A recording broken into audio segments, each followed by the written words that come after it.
Julien Guillaume, bonjour. Bonjour. Merci d'avoir accepté notre invitation. Alors, une nouvelle saison démarre au Grand Mix de Tourcoing. Quel va être concrètement le programme pour cette année? Alors cette année, une quinzaine de concerts, jusqu'à la fin de l'année, jusqu'à Noël, une Bien sûr. quinzaine de concerts, puisqu'on programme au trimestre. Donc là, on attaque le dernier trimestre de l'année civile, le premier trimestre de la saison, avec une quinzaine de concerts jusqu'à Noël, donc essentiellement de pop, rock, folk, anglo-saxon. Quels grands artistes on va pouvoir voir du moins jusqu'à Noël? Le concert qui est le plus attendu, c'est le retour des Belges de Girls in Hawaii, 4 ans ou 5 après leur dernier album. Le concert se déroule en décembre et on est déjà complet depuis une quinzaine de jours, donc c'est dire l'attente du public sur ce groupe. Alors, vous êtes le programmateur. Comment avez-vous fait votre sélection? Eh ben, comme d'habitude, mon travail consiste à être sur le qui-vive, à rechercher les groupes qui émergent, puisque nous, notre salle qui fait 650 places est a plutôt une programmation de jeunes groupes en découverte. Donc mon travail, c'est ça, c'est d'être sur le qui-vive, d'être connecté à Internet, de lire la presse, d'écouter à la radio les émissions spécialisées, et puis aussi de travailler en lien avec les tourneurs, qui sont les personnes qui organisent les tournées des groupes. Et quels vont être justement les nouveaux talents, les talents de demain du Nord-Pas-de-Calais? Du Nord-Pas-de-Calais, ce trimestre, on en accueille deux, notamment un groupe de Tourcoing qui s'appelle Offender, puis un autre de Maubeuge qui s'appelle Obsolete Radio, qui viennent le 29 octobre au Grand Mix, puisque tous les trimestres, on a un rendez-vous qui s'appelle Play at Home, joue à la maison, qui est dédié à la scène locale. Quelle est la partie la plus difficile quand on exerce le métier de programmateur? C'est justement d'aller chercher ces nouveaux talents, d'aller à droite, à gauche, de savoir qu'est-ce qui va faire vibrer le public? Oui, alors ça, il y a une part de feeling un petit peu qui est des fois qui marche ou qui marche pas.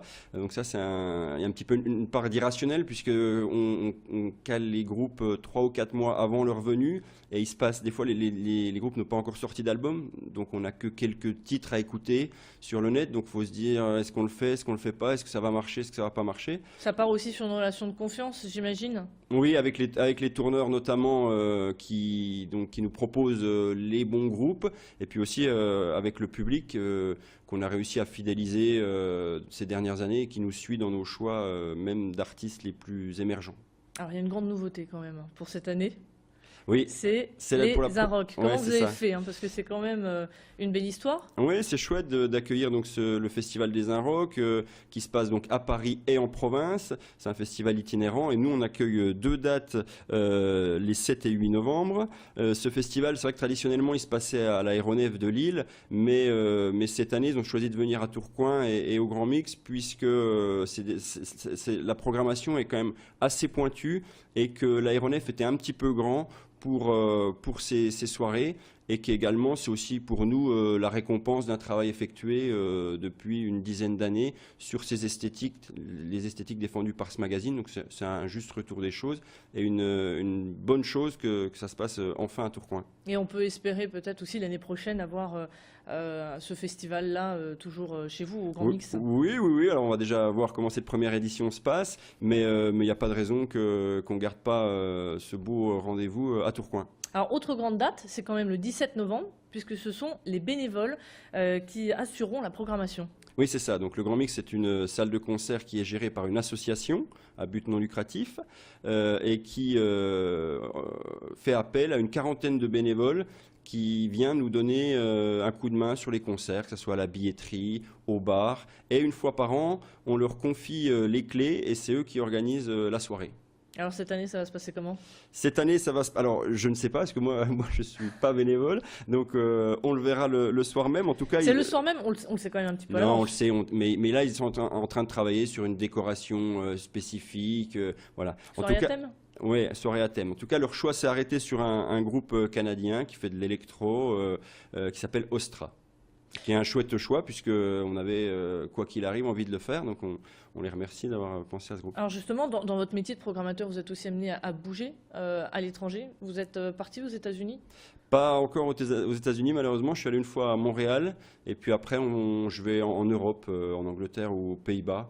Et puis également en France, surtout sur les festivals, puisque c'est plus rentable, entre guillemets, puisqu'on peut voir beaucoup de groupes en 1 ou 2 journées.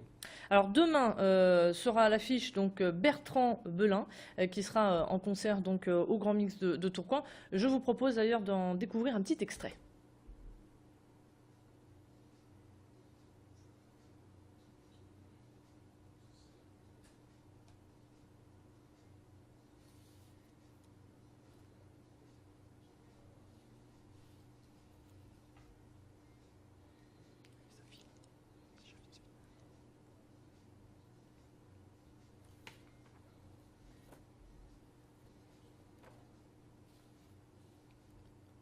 Voilà, si vous avez aimé, c'était Bertrand Belin, donc à retrouver au Grand Mix de Tourcoing. Merci beaucoup, Julien Guillaume, pour votre passage. Dernière petite question, très rapidement, selon vous, qu'est-ce qui fait la renommée du Grand Mix ?